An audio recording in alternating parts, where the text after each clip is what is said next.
And now, for this week's installment of people who were cleared of their alleged crimes.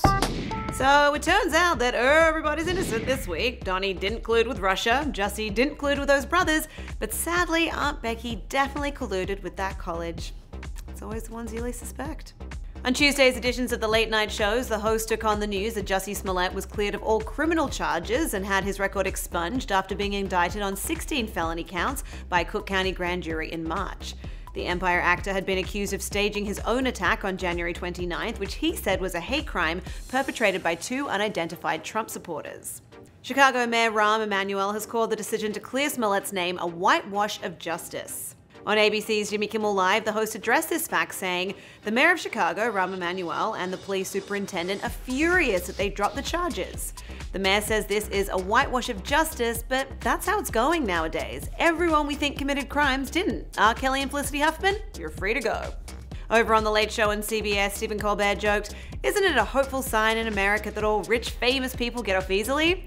He then quoted an alternative version of Dr. Martin Luther King's "I Have a Dream" speech. "I have a dream that one day the sons of former slaves and the sons of former slave owners will hire the very best publicists who leverage their social media profile, escape charges, then make a big comeback on The Masked Singer." Yeah, I'm not sure people would have marched on Washington for that one, to be honest.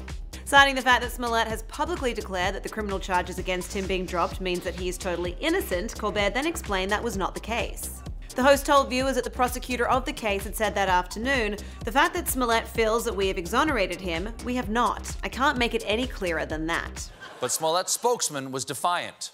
"It was a complete and total exoneration." Later on CBS, The Late Late Show's James Corden also drew connections between Trump and Smollett, saying, "Smollett isn't being charged with a crime, but he hasn't been officially exonerated. So, if nothing else, he is now qualified to be the President of the United States."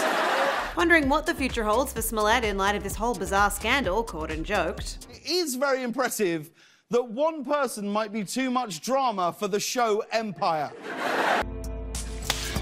Who do you think you're talking to? The actor's future on Empire remains unclear, and he was written out of the final 2 episodes of the current season of the Fox drama. Over on Comedy Central, Daily Show host Trevor Noah summarized the scandal for comedic effect. A month ago, the Empire actor was attacked by 2 Trump supporters who turned out to be Nigerian weightlifters who turned out to be American brothers. And like Colbert, Noah pointed out that the Cook County State's Attorney's Office had clarified it did not exonerate Smollett, prompting a confused Noah to joke. Okay, wait. So Jussie was set free, but he's not innocent. But he's also not guilty. What? Finally, Noah came to the conclusion that there is really only one solution for this, one man for the job, one man who can put an end to all this madness, one man who can untangle our confused minds and make clear the path to justice. Mueller, we got a new case for you! And this time, just tell us what happened. To read more on the story, head to THR.com. For the Hollywood Reporter News, I'm Linz Rodriguez.